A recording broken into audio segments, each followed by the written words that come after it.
Nå, hvordan mødte du første gang Adam og Thomas? Adam og Thomas, jeg mødte først Thomas, og så senere mødte jeg Adam. De er blevet sat sammen senere, da det er en god sammensætning af forsvar og angreb, de har i deres banespil.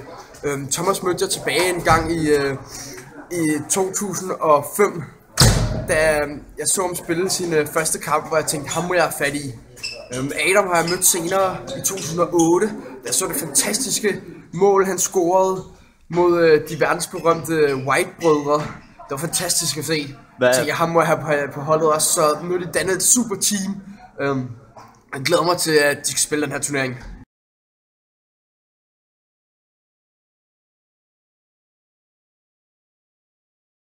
Okay, Thomas, hvordan føles det at være med i kvartfinalen endelig i den store bordfodboldturnering? Efter vores præstationer, så er det jo ikke selvfølgelig den store glæde, fordi vi var jo så overlegne i alle kampe. Men ja. Altså, det er jo selvfølgelig en dejlig fornemmelse. Altså, det må især have været en stor sejr at vinde over lagerne. Hvad tænkte du, da du var færdig med den kamp? Jamen, jeg tænkte, at vi skal selvfølgelig arbejde stærkt, men en dejlig sejr over lærerne, det var altid en god måde at vinde på. Nu ser vi jo også, at du har et rigtig godt samarbejde med Adam. Kan du fortælle noget mere om, hvordan I ligesom kom til at spille sammen her til den her turnering? Jamen altså, det gik jo ud på, at vi skulle score nogle mål. Ja, man lige pludselig skal gå ind og tage over. Skal lige se et trick? Ja. Prøv at se her. Nej, det er herover det sker. Det er herover. Prøv at se, jeg spiller kun med en hånd nu.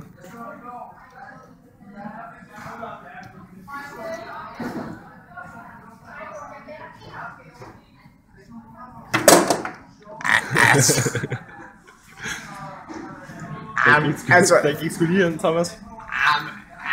Altså. Var det tricket? Ja, det var næsten trick. Det var i hvert fald, at jeg spillede med en hånd, og så selv noget svar. Fedt. Det var nok en af de vigtigste taktikker. Men sådan, hvordan mødtes I? Jamen, det var over chatrouletten. Chatrouletten? Okay, fedt. Har du noget, du vil sige til dine modstandere? Til de kommende kampe? Ja. Husk klud. Max, hvad er jeres taktik til næste kamp? Jamen, taktik i næste kamp, det er, at vi skal ud og presse modstanderen ud af banen. Vi er helt op foran. Denne gang stiller vi en meget, meget klassisk opstilling. Vi har valgt 3-5-2 opstillingen. Den er meget kendt, meget udbredt, men det er en rigtig god taktik, og det er den, vi vil udspille modstanderen med næste kamp. Tusind tak til holdmanager Max.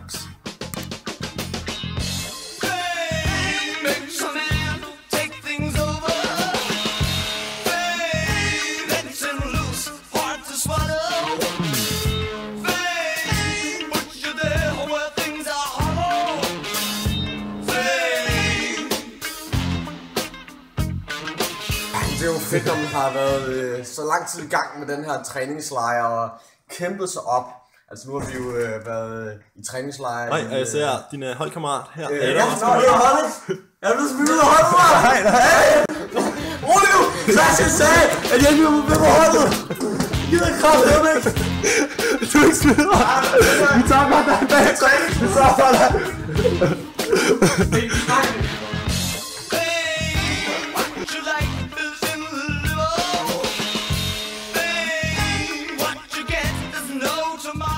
Adam og Thomas, velkommen til vores talkshow i dag. Jeg vil gerne starte med at stille jer et spørgsmål om jeres hurtigvoksende karriere inden for den her års bordfodboldturnering. Hvad? Hurtigvoksende? Ej, nu må du stoppe, mand. Så I har... Det var 5 måneder i træningslejr i Litauen. 5 måneder? Altså, vi gør en tjeneste. Var det det, I mødte hinanden? Tjeneste? Ja, det er rigtigt, vi gør en tjeneste for samfundet. Det her, det er fandme arbejde hårdt for. Og så er du ved at sige, at det er en hurtig karriere. Jeg ved sgu ikke engang, at jeg ved det her interview længere. Vi gør en tjeneste ved at stille om til det interview. Ja. Okay, Og så stiller du sådan en elendig spørgsmål. Var det... Det er en hjælp for os, det her. Var det der, hvor I mødte hinanden? Hvem er så træningslejren? Okay. Vi har nogle ting at tage os til. Hvad siger du? Var det mødte hinanden til den træningslejr så? Hvad er det for nogle spørgsmål? Hvor mødte hinanden? Okay, hvorfor tror du, vi hedder KBB? Køge? Jeg er ved at træne. Det er slet ikke træningen. Det er at få bordfodboldbordet. For der er kun det ene. Det ser ud til, at der er 10 drenge, der hver dag konsekvent kigger for de sidste 10 minutter af deres modul, og så løber herned og tager bordet. Så derfor, i stedet for at vi tager bordet, så vi spiller bold. Og så den der bold, som det er den eneste bold, der er. Eller? Det er rimelig fedt. Så nu har I simpelthen bolden, dreng. Ja, men desværre er nu at finde en gemmested til. Vi kan ikke finde noget gemmested. Vi ved det ikke. Vi ved simpelthen ikke, hvor vi skal gemme den.